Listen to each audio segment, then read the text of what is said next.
Check. Not check for you. Are we ready? We ready? Good afternoon, everyone. Welcome to Lunch with Books.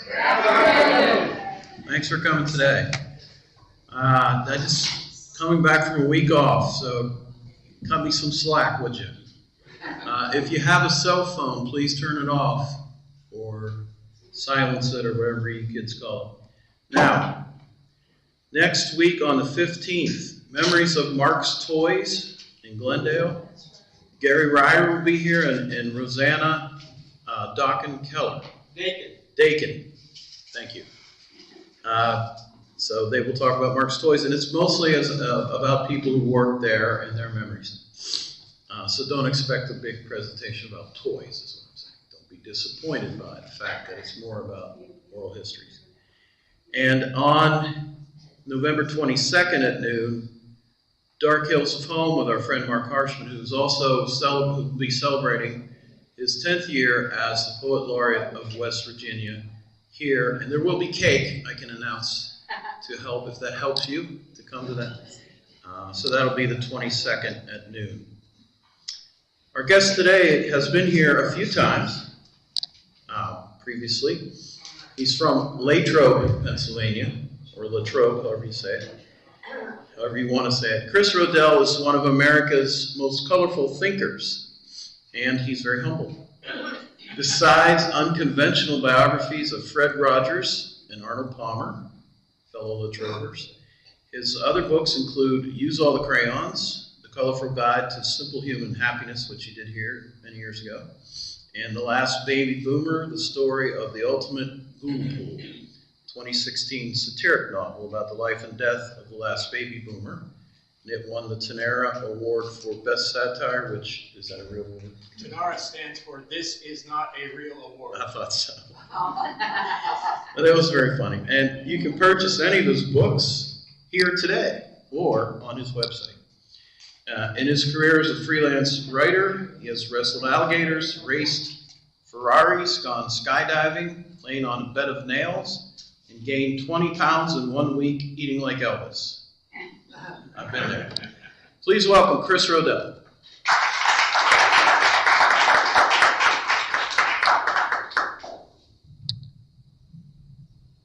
Thank you very much. Can everybody hear me all right?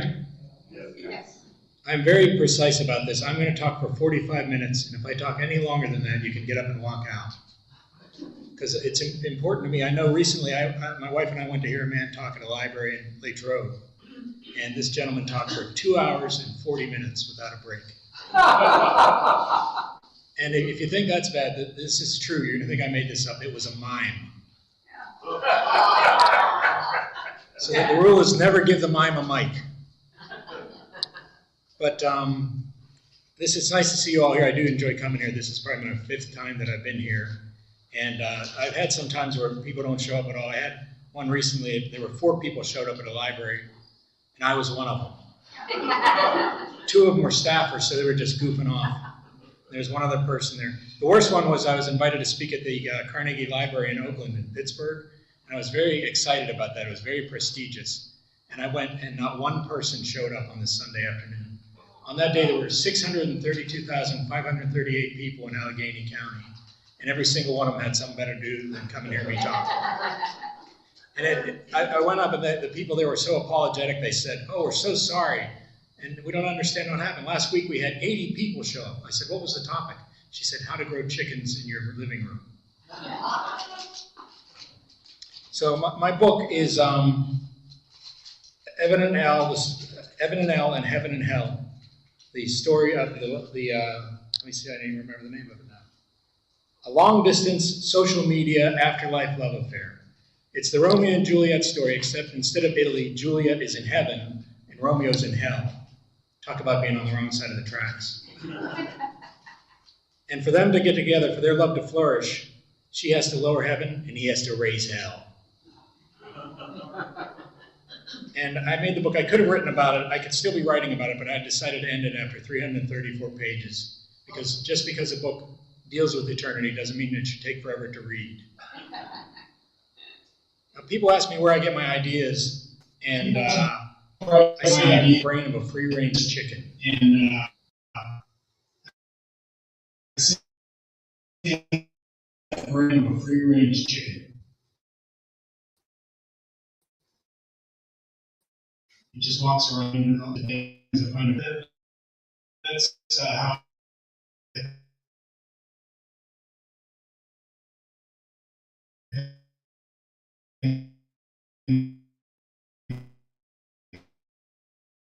These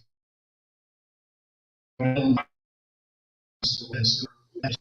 People ask what I do for a living. I used to tell them I was an author, but if you really compile what I do, if you take the most time you spend doing something, I stare out a window. See the last book on the inside there? It's The Undaunted Optimist. That's me at my desk staring out a window. And so people ask me this, what do you do for a living? I say, I stare out a window for like an hour at a time. And for 3 minutes. Then I resume staring out the window. Now, Evan and Elle, it was easy making Elle in heaven. There was no choice to put the woman in heaven and the man in hell. Elle was a metaphorical angel before she became an actual angel. She was like everybody's perfect daughter. She was beautiful. She dated the football captain, loved everybody. And so that was easy. Now, finding a guy that was worthy of hell and not making him reprehensible was tough. Because we all think 63% of the people in America think they're going to either heaven or hell. And 100% of the people in America think they should be able to decide who's going where. But I had to make this guy good, but I couldn't make him bad. You still had to root for him. He had to be a good guy that had a bad day. So I started off by having him kill his mother. But it was a mercy killing. The mother was dying of dementia, and she wanted to die with dignity. And so she begged him to help her with the ceremony. And while he was doing that, his strange father came in and tried to steal money from them that they had won at a casino. And he pushed him, and he tripped over the cat. And the cat died in an accident, too, and he fell down the steps, and he died. So he killed his mother and father on this day, and the cat. The cat's name was Copycat. And the cat's tail lit on fire, and it caught from one of the candles that they had for the ceremony. It caught the drapes on fire, and the whole house got burned up. Now, so he's having a bad day. He's having a really bad day. He goes to the bar to have a drink, and the bartender's playing some music he doesn't like. And he gets drunk, and he goes to shoot the bartender, and he just wants to hit him in the arm, but he misses. He hits him right between the eyes. So he's still having a bad day. And I thought, still, we're supposed to be forgiven for our sins. Would you forgive this guy to let him in heaven? Because everything he's done already has an asterisk. I thought I really needed to make him worthy of hell. So I had him driving down the wrong lane of a one-way traffic, and he runs a bus off the road. The bus tumbles down the street, and everybody dies. And I thought, I got to make him worse than that. He has to have this one terrible day that makes headlines everywhere. And what it is the bus was full of nuns coming back from a casino. And he's wondering why they were coming back from a casino on a Monday afternoon. He didn't know. So he was just a good guy having a bad day. And in hell, they spend all their time trying to make heaven worse. So he hacked the Elle's account, and they fell in love on Facebook. Now, I've got friends from church, and I've got friends from the bar. My office, like I said, is above the Tin Lizzie in Latrobe. Has anybody been to Latrobe? It's a great town. Two of my other books are about our two heroes, Fred Rogers and Arnold Palmer. And I got to tell you how lucky I've been to be in a town where two of the heroes are these two great gentlemen. And had the chance to immerse myself in their hot history. I thought if I'd have grown up in a town where the heroes were Bernie Madoff and Joey Buttafuoco, how different would my books be? But I've got my wife, she plays the church organ at our church. And my office is above this bar. And there's 3 bars in it. People say, where do you go when you're not having fun at the Tin Lizzie? I said, that's never happened. But if it ever does, I just go somewhere else in the Tin Lizzie. And I have a lot of people, they say, you're just like Ernest Hemingway, above a bar and I'm fond of drinking. And then I say, yeah, if you take away all the prestige, all the accolades, all the money, and all the 6-toed cats, you wouldn't be able to tell us apart. But it's tough. You know, I've been married for 25 years, and there were some times that were really, really challenging. Like, I'll never forget the one time I showed up at church drunk. And I was walking down the aisle singing Just a Closer Walk with Thee. And I wasn't wearing any pants. And I think the only thing that saved our marriage was I was in the wrong church. But I've got the mixing of church and heaven and hell on earth has always been interesting to me, and the concept of eternity. Like, I have friends from the bar and friends from church, and the friends from church say they're sinners, and they're very ashamed of it. My friends from the bar say they're sinners, and then they brag about their sins. But I'm always, like, timelessness confuses me. Like, they say the Romeo and Juliet story is a timeless love story. It can't be timeless if there's clocks around. It has to be eternal. That's why I put heaven in heaven and Elle in hell. I want this to be something going to take forever. Like, we go through our lives being stuck by many eternities, like sitting waiting for the mime to finish his speech, stuck at a red light, waiting for tech support. There's these many eternities that consume our lives. You know what goes really fast? The last 60 years. Talk about time going fast. That's the way it is for me. I'll be 60 in February, and I wonder where it went. And I wonder what eternity's like in heaven. They asked Mark Twain one time, they said that he wrote in his book that he asked a clergyman what heaven is like. And the clergyman said, what we do is we sit around all day and night and pray and praise God. And he says, do you stop and have a meal? He said, no, we just praise God eternally. And he said, do you any recreation? He said, no. And he goes, do you smoke? Do you drink? Do you do anything like that? Do you consort with women? He said, no, we just praise God. And Mark Twain said, he goes, you know my habits. He goes, can you suggest something in the way of crime that will ensure I never have to go there? Like, I wonder how long a midlife crisis lasts here. It lasts 50 years. Turn your midlife crisis. When does a midlife afterlife crisis end? And I think that heaven is a lot like here, but without all the hell. I think all of us have like about 10 days a year where we say, this day was just perfect. You know, the grandkids are over, you had a nice meal, the baseball team won the game, and the sun's setting, and you sit there and you think, life is good. And you have about 10 days of the year like that. And then there's the other days that are just so tough and challenging, and it makes it really difficult. I think I said the other day I was writing a story about my daughters are 22 and 16, and it makes me sad that they don't remember my parents as much as they used to. And like, we all have memories that like fade away and flicker out. And I said, I wish there was a pill that they could take on their tough days that they could remember what it was like to be loved so perfectly. You know, we have childhood memories, but none of us remembers what it's like to be an infant. But boy, some of the power of the infant, when you walked in and just delighted them just by being you, every gesture, every sound, just made them so happy. And I think I wish there was just one pill we could take for that. And I think right now I'd give it to America. Because America's struggling right now, aren't we? And we need to remember the hopefulness, the security, and what it's like to love one another again. Now, because I put them in heaven and hell, I was able to make cameo appearances by people from all over the history. Like, Elle goes to see two of the people most renowned for relationships in all of history. She asked for marital advice from Adam and Eve. And because it's eternity, she's disappointed to find that they've been in a little tiff.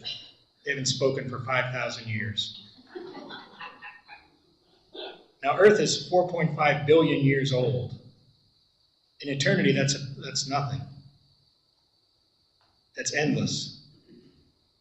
Now, she goes after their 5,000-year tiff. She goes to talk to them.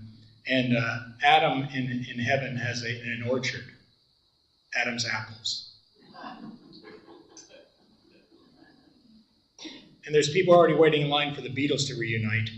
There's still 2 Beatles left. But there's people in heaven lined up for years to see the Beatles get back together again. And there's all kinds of do-gooders in heaven. In fact, they're all do-gooders in heaven, aren't there?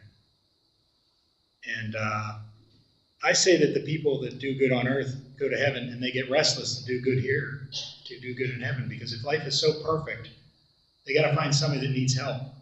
And where are most of those people that need help? They're in hell. So I think that there's going to be a plan that these people whose life is so perfect, they want to help others out. They go to hell and try and infiltrate hell and convert Satan to Christianity. I have, how old do you think you'll be in heaven? Has anybody thought about that? Like if you're a child and you die prematurely or young, which is so sad, is that the age you are the rest of your life in heaven, or do you get to grow up a little bit? I think I'm going to probably be about 50. I look back on some of my happiest days were when my mother was alive and she was with our kids and we'd be watching movies like Mamma Mia, Sound of Music, and just had soup cooking and there was a fire in the fireplace and everything just seemed so perfect. And then Mom passed away. But those are the days that I remember. I talked one time to a guy, I used to do these stories for National Enquirer, and one of the most interesting men I ever met was Ange Camerata. And he was the world's longest serving bartender. And he started pouring drinks on April 13th, 1933 at midnight, which was the exact moment Prohibition ended. And he tended bar for the next 80 years. 80 years behind a bar in Pittsburgh. And he quit because of health reasons. His son was too sick to open the bar anymore. But I asked him, I said, what was your best years of your life? He was like 97 when I asked him that. I said, what's the best years of your life? He said, I think about that. And I think the best years of my life were between when I was 36 and 87. What a perspective. But I talked about how in heaven, some of the things you're going to get to do, like you're going to get to golf with Arnold Palmer. Is anybody a big Arnold Palmer fan? I used to go to him, and the first couple times I'd go to interview him, I was very nervous. And I said, Mr. Palmer, I want you to know how excited I am to hear your insights on these historic matters. He goes, and I want you to know how excited I am to have you come in here blowing so much sweet smoke up my ass. People ask if I ever golfed with Arnold Palmer, and I never did, but he's seen me golf a couple times. And the one time, I almost got a hole-in-one. And when you're golfing with regular people, it's just like you have like some swing shots. Keep your left arm straight, keep your head down, don't wiggle. When you're golfing with Arnold Palmer, you just have one swing thought, and it's don't crap your pants. And I was sitting there the one time, and he's watching me golf, and I get the club back to here, and a car horn starts honking in my backswing. And I held it together, and I get the shot off, and in midair, he goes, oh, that's going to be great. And I'm sitting there thinking, time kind of stood still. I'm thinking, if this goes in with him watching, it's going to be the greatest thing that ever happened to me. And I told you I've got 2 daughters, and I love those daughters very much. But if one day somebody said, what's the greatest thing that ever happened to you? And I'd say, well, I got these 2 daughters I love, but Arnold Palmer saw me get a hole-in-one one time. And so the ball lipped out. And he goes, that was so great. And he goes, and you holding it together with that jackass blowing his horn in your backswing. So I run home to tell my wife, I say, you're not going to believe it, Arnold Palmer saw me almost get a hole-in-one. She goes, hey, we saw you while you were golfing. Judge said, there's Daddy, honk the horn. Now in heaven, that shot goes in with Arnold Palmer watching. But does it go in every day? I don't think we talk enough about heaven and hell. We talk. There's so many metaphorical things about hell. You can go to hell. You can give them hell. But we don't seem to talk about heaven and hell much. You ask how your day was when what you really should be asking, did you do anything to get to heaven today? Did you help anybody out? Did you make any difference in anybody's lives? What's your idea of heaven? Has anybody thought about that? Is it the same thing over and over? Is it praying all the time? Praising God? In my book, I have God, like people said, what's God's role in heaven? In my book, I said, he has no role in the book. And I said, they say, is he in heaven? They said, nobody's seen him. And they say, why not? And I said, well, he was very busy during the creation. They said he created heaven and earth in 7 days. And then he hasn't been seen since. I said he's got 2 speeds, creation and eternity. And you wonder what's going on. Like, if we're his children, why is there so much suffering? If I had my children involved in any suffering, and if I could do anything about it, I'd stop it. So we wonder about those things. And those are questions I address in the book. But I like to think of heaven as being reunited with all the people we love.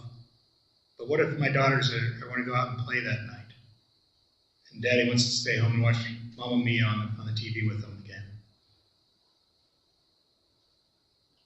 My other books are The Last Baby Boomer, as Sean said, The Last Baby Boomer is the life and death of the last baby boomer. He'll be 12 years old in the year 2076. People are going to be so sick of baby boomers, they're going to put the last one in a museum, charge $25 to be with him for 15 minutes. If you're in the room when he dies, you win the jackpot. And as he said, he goes, it has won the Tanara Award, the 2017 Tanara Award. And when I was putting the book together, I saw these other successful books had stickers on them. And I resented their success. I said, oh, I'll put my own sticker on it. So I made up the Tanara Award. And Tanara stands for This Is Not a Real Award. But the Use All the Crayons book is very popular. And I say that asks all the big questions in life, like why are we here? Where do we go when we die? Then ask questions important only to me, like if fans of the Grateful Dead are called deadheads, what does that make those of us who revere the book Moby Dick?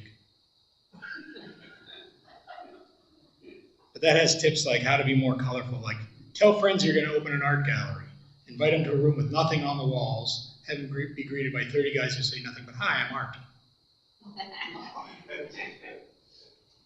That's where I come up with that looking out the window. I'll be staring out the window and think of things like that. Here's a good one for Christmas coming up. Tell friends that you're going to start a Las Vegas extravaganza featuring tiny toy makers with sideburns. Ladies and gentlemen, welcome Elvis Presley.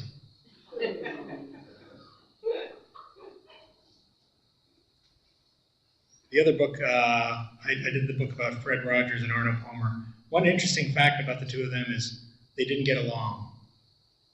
And that surprises everybody. But when I was in Mr. Palmer's office when he won the Presidential Medal of Freedom, and I said, congratulations, Mr. Palmer. How about Latrobe having 2 Presidential Medal of Freedom winners in the last 4 years? He goes, who won before I did? I said, Fred Rogers won. He goes, he did? Damn it. So he begrudged Fred Rogers winning the Presidential Medal of Freedom Award before he did. And I thought, well, maybe I read something into that. So I went home and I Googled it to see if there's any pictures of the two of them. I couldn't find a single picture of these two guys that were 1 year apart, had the same teachers, the same people, in the same small town, and they didn't have a single picture of them together. And I thought maybe something went wrong there. Maybe there just was timing in that. And then I found that I realized Fred Rogers did 980 television shows, and he had on football players, ballerinas, politicians, policemen. He had on a talking gorilla.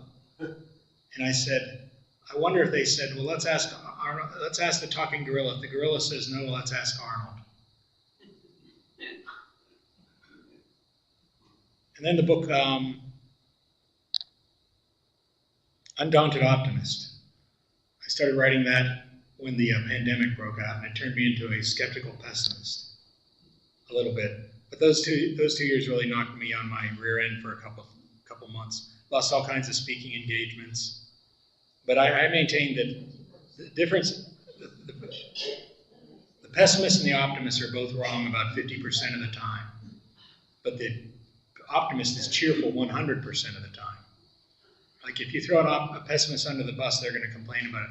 Throw an optimist under the bus, they're going to say, someday I'm going to make a really swell bus mechanic.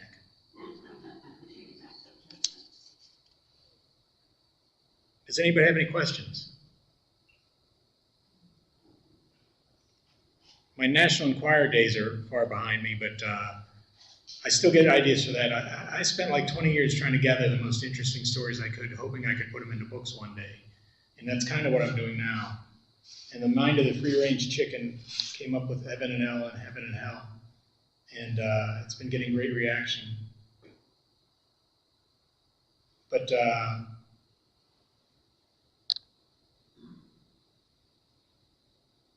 I don't know what the next book is going to be about. I think some people have asked, if this book sells well, and it seems to be on track to, I've thought about writing a book about a really good auctioneer, or square dance caller, somebody they call square dances. In fact, he's so good, he can make women and men fall in love, and he can make armies set down their guns.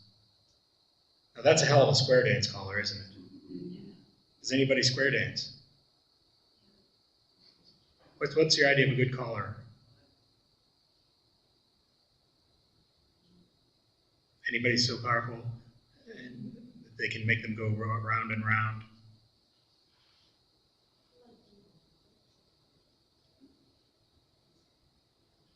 I thought The Last Baby Boomer would be the first book I wrote that would be really take off, but it didn't.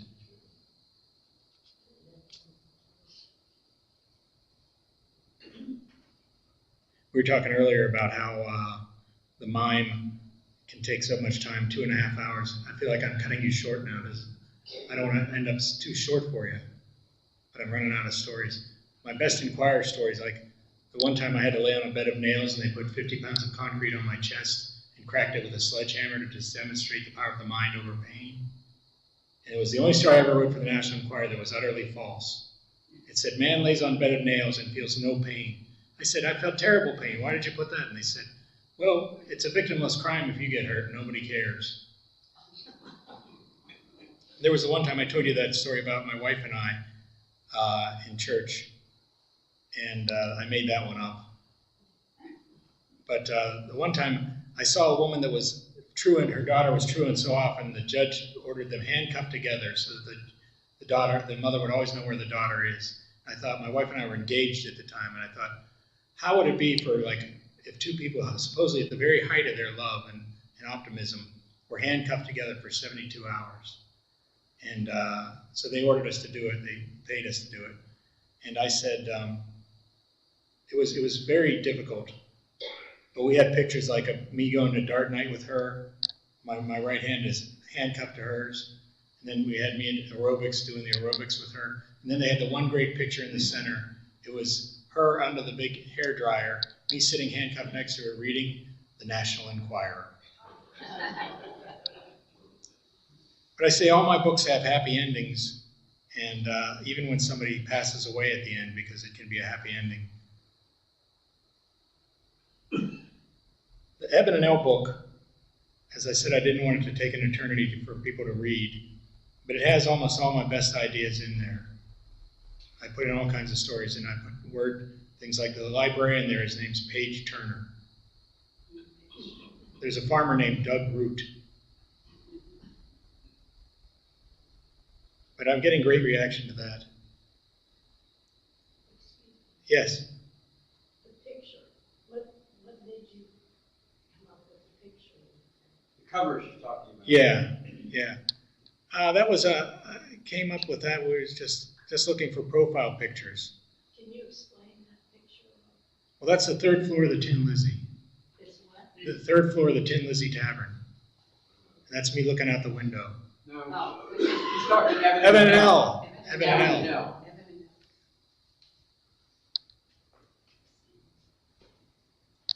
I thought you were talking about me in my chair. No, that's one. You say everything comes with a happy ending. Yes. Let's see here.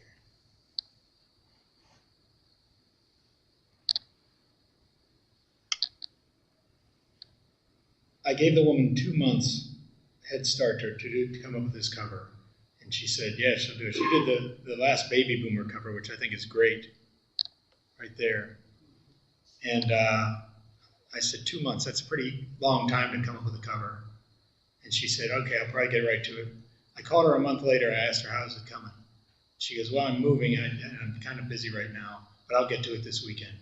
I called her 2 weeks later. She said, well, we've had some delays, and I'll get to it. The clock is ticking now. I gave her 2 months, and I'm running out of time. I called her the night before, and she goes, I'll do it tonight. And she came up basically with this, and I think it's brilliant. The only difference I had was that she had made it black and orange, Halloween colors. And I didn't want it to be death. I wanted it to be springtime and life. So she has here, since they met on a cell phone and social media plays a role in the afterlife, the tombstone is a cell phone. And up from that is coming up approvals, thumbs up, and hearts, tweets that come up with that. There's a daisy because she's pushing up daisies. And then in the center you have the ghostly images of the two of them, her with the halo and him with the devil's tail. I think she just did a great job with that. the back cover line says, "Have you ever loved someone so hard you could forgive every sin?" Does anybody know anyone that's done that? Jesus Christ. He's supposed to forgive every sin. And we think of that, and you think, certainly there must be exceptions, like Tom Brady and Bill Belichick. You know, there's got to be some exceptions. You can't forgive every sin. But that's the basis of that, because my protagonist has committed all these sins that he didn't mean to do. They were just all accidents that got out of hand. And is he forgiven? Now, what would you do if you had a guy in hell and a woman in heaven? How would you get them together? You break them out of hell?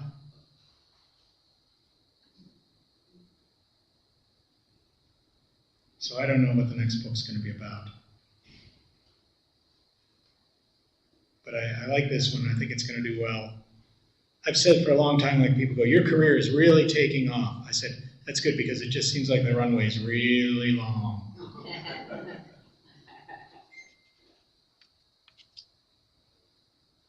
Any other questions? In my Use All the Crayons book, I have number 1001 is Learn the Fine Art of Knowing Precisely When to Quit. I walk off stage with that. And I do that. I'm teaching at Point Park University. I teach journalism there. And I know many people tremble for the future of journalism when they hear that. But the first time I did it, it was a 3-hour class, and it was for grad students. And I went in deliberately late, 10 minutes, and took out my notes, and I threw my coat off, and they were furious that I was 10 minutes late. And I sat there shaking, and I said, when I heard I had a 3-hour class to teach, I thought the only way I could get through it is if I put really, really, really long pauses between all the words. So that was my good prank with those guys. Now I have undergrads, and I have 2 hour-and-a-half classes trying to get through that. So, anyone else? Thank you very much. Oh, hold on. Yes, sir. What was the time span from the inspiration to publication? Probably about 3 years. And a lot of that time I say I spent staring out the window. You know, because that's really like, if you see somebody sitting stationary, it's often conceived that that person is lazy or doing something stupid. I've been accused of that many times by my wife. But when you see somebody engaged in thought, it doesn't mean that they are not doing anything. Like I tell people I'm a philosopher. I come up with things like enjoy being human and enjoy human beings. And remind people the only time bitch ever turns into anything productive is when you're running a thriving dog grooming business. So I do this. I said the other day I live in a house with 3 women. And I hold my tongue so much it's surprising my fingerprints don't have taste buds on them. And I'll think of something like that and I'll think, well, my day is done. I did a good job today. And I always ask, did anybody ever say to Socrates or Plato, when are you going to get a real job? So, it's been a very strange life. Like I said, I'll be 60 in about 3 months. And I never imagined it would go like this. I have a claim locally. Like they sell my books in all the stores. And I walk into the places I go sometimes and they go, there's the writer. And I said, I look around and thinking, is Mark Twain in here? But it's very flattering. But people say, do you wish you were famous? I said, I just wish I was solvent. And then there's scammers like this one group. Usually you get calls from like the Philippines. They say, we want to turn your book, and they say it in cracked English. They want to turn your book into a movie, and I know to hang up on them now, but I got one recently that they spoke English pretty competently, and they said they were in Dubai, and they said, we want to take your book and make you famous, basically, because we really believe in you. And they said, we don't get money until we get results for you. And they said, it's $5,000. So I started being very suspicious. And, but I pursued it because they had 3 Zoom calls with me and they all went really well. And yesterday, on the front page of the International Business Times was an article about me in my book. And I don't know how it got there. I don't know who wrote it. And it wasn't a scam. It's on the real page. I searched it several times to make sure I wasn't falling for something. But it's the most flattering article anyone's ever written about me. And I don't know how it got there. But they made it happen. So I'm hoping that'll happen and can go on further. Now, would you rather me talk for another 2 hours and do what I learned from the mime?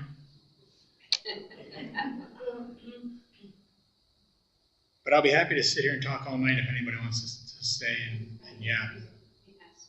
Yes. Was at a church meeting on Sunday, and the speaker had quite a lot to say, but he referenced Fred Rogers as his own personal philosopher. Yeah.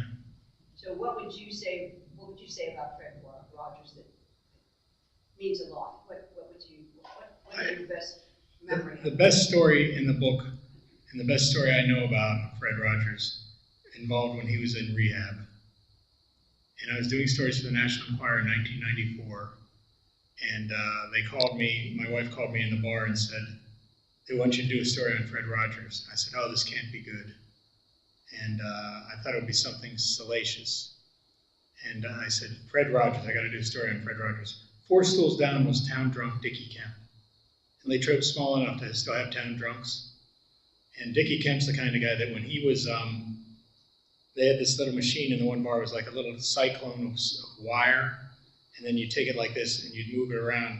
And if your center wire touches the cyclone, it goes zzz. And so people know you're not steady enough to drive. Dickie did it 3 times without getting zapped. And then we all realized the machine was not plugged in. But Dickie told me that he was in rehab for drinking too much. And Fred Rogers' son had a cocaine problem, was in rehab with him. And that's not talked about ever, but it's true. And Fred came to visit him every Sunday.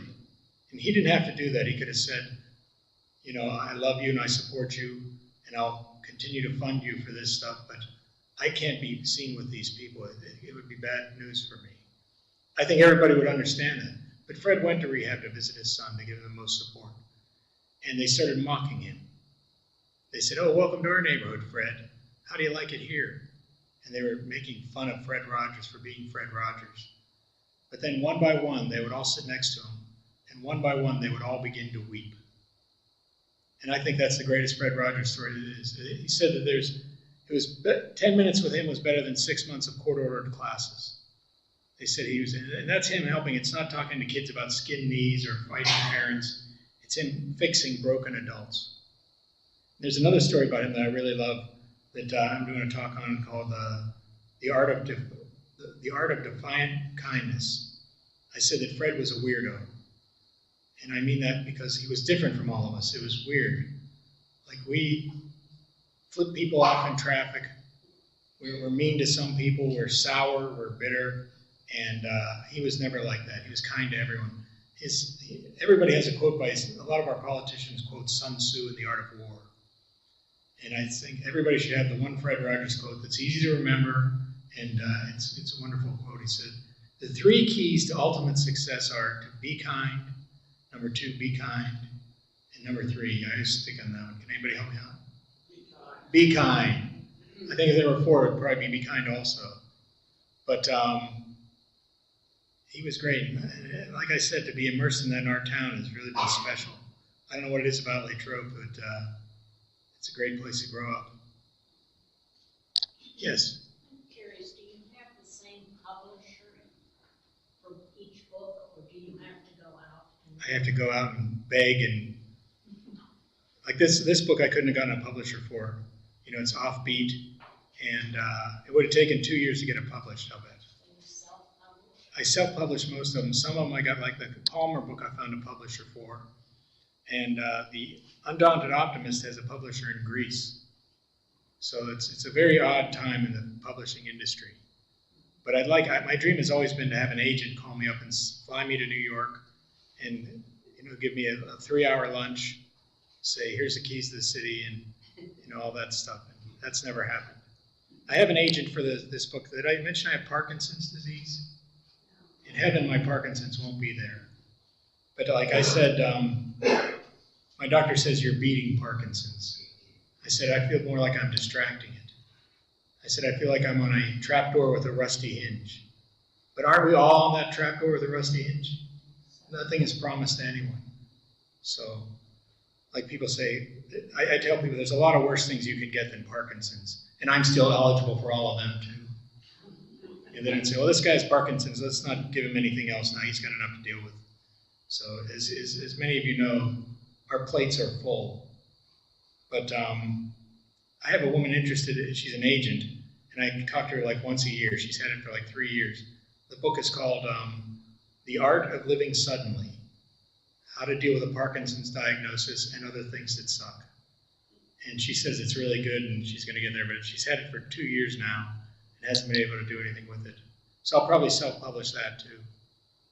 But that's been fun to write because like they say, if you have attitude and exercise, and I have a good attitude about it, and exercise doesn't come naturally to me, but I've made it part of my day. So I'm at the gym at like 5:30 wondering, why am I here listening to this crappy music? Because they play terrible music, exercise music, and I'm just praying for Tom Petty or something like that to come on. But finding a publisher is a challenge. Maybe my books aren't good enough. That's the thing you come back to. You cycle back to that. Use All the Crayons, though, is so popular with so many people. I had a woman one time call up and say she wanted 30 copies of it for Christmas. I said, wow, you've got 30 friends? She said, I've got 10 friends, but I'm giving 20 to a local cancer ward where I know it'll make people happy. And that's a very popular book. The Palmer book and the Fred Rogers book are very popular, too. The one that doesn't sell the most, The Last Baby Boomer. I was so stubborn about that one, too, because I thought, when I sent it, the first agent I sent it to, like about 15 years ago, said, this is great. He goes, I want you to send me the whole thing to read. You send the first 3 chapters, is how it works. And he said, send me the whole thing overnight, and this is great. He goes, I can see Tom Hanks playing this, and Robin Williams doing this. And I sat down the phone, and I remember thinking, should the Cadillac be black or red? And I called up after 2 weeks, and I asked where Phil was, and they said, Phil's gone. I said, what happened? They said, we don't know. He just walked out of the building one day. And they said, he only took one thing with him. And I said, what was it? They said, it was your manuscript. And I've been able to track Phil down since then. So I like to think that he's in a deep cave somewhere, rereading my book over and over again to find an elevated wisdom that is elusive to the rest of us. But it's been, like I say that it's been a struggle. I've had such a rich life. When I talk to students, I say, who wants to be the richest man in town? Who wants to be a writer? And nobody raises their hands. I said, who wants to be rich? And they all raise their hands. And I say, and the teachers put both hands up. And I say, I'm the richest man in town because I have stories that nobody else could buy. And I'm really lucky like that. But on the other side of it, I'm a 59-year-old man whose idea of a really great day is one on which I'm walking down the sidewalk and I find a quarter. Yes! Quarter. If I can get a pizza with 2 toppings, it's like a real splurge. But it's been very good life. I'm sorry I didn't have more to talk about the Evan and Elle book, but it's such a sprawling topic, and this is the first time I've given an address about the book. So I need some meat on the bones to work it out. So I'll be back in 2 weeks. Well warned. Any other questions? How much are they? They're $20 each. $5 less than the publisher would charge, $5 more than I should charge. But that's it. So like when I do that class, the students, they know to react like they're about to fall asleep, and then I'll say, all right, learn the fine art of knowing precisely when to quit. Class dismissed. Right at 45 minutes, didn't I tell you? Yes. Did Mark Twain have any influence upon you? Yeah. And when did it first hit you that Mark Twain was having an influence upon you? I think it was when I said that line about the clergy. I was reading it, and some of it's kind of a slog through But when he said that about can you suggest something in the way of crime that'll keep me from going to heaven? I thought, that's genius.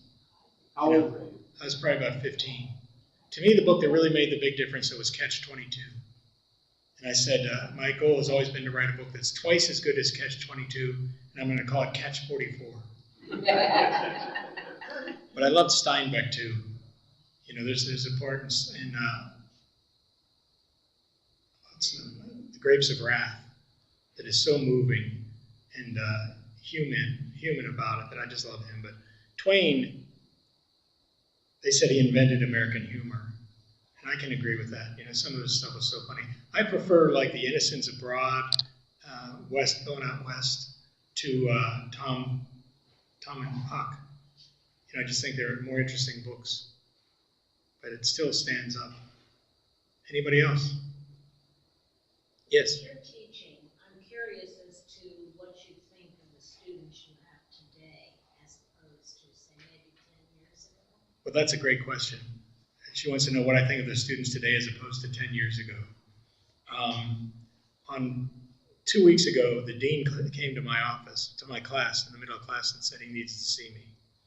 And I felt so good because it felt like I was dangerous again. And I made an appointment, and we went to see him. And I had talked about using some words and how words change over time. And I quoted Winston Churchill, who to me is one of the most interesting men that ever lived. He's just fascinating and was a great writer. And he used the word faggot in a context of sticks that were used to burn Joan of Arc. And it upset one of the students, and they went to the dean and complained about it. And I said, this is Winston Churchill. The word is only 60 years old. And it's now we can't use it anymore. And the dean wasn't mad. He was just instructing me that that's the way it is these days. Now, the other thing was those students 10 years ago were grad students. So they were more into it. And so much has changed in the media world since then. Like, I asked them, I said, who's going to ever work at a newspaper? Nobody raised their hands. Newspapers are going away. And that makes me sad because I love sitting down with a newspaper every day. And I said, who's going to ever cover a warehouse fire? Nobody raised their hands. And I said, how are you going to make any money? They say they're all going to be TikTok influencers. And there's a lot of money out there being made. None of it by me. But that's how they do it. So I don't know. We're becoming so fragmented. Nobody watches the same shows anymore. You know, and there's such a cornucopia of bad, mediocre television right now. Like, if there's some shows that are 8 hours long, I said, that's a 2-hour show. But that gets them all employed out there in Hollywood for 8 hours. So, of course, they're going to make something long. It's like me if I wrote a book. If I made it 500 pages instead of 340. That book is due to be 340 pages. That's all it should be. But, so I wish them all well, you know. So, but we'll see how it goes. I hope one of them saves the planet and credits me. Anybody else? Thank you for coming. It's good to be here.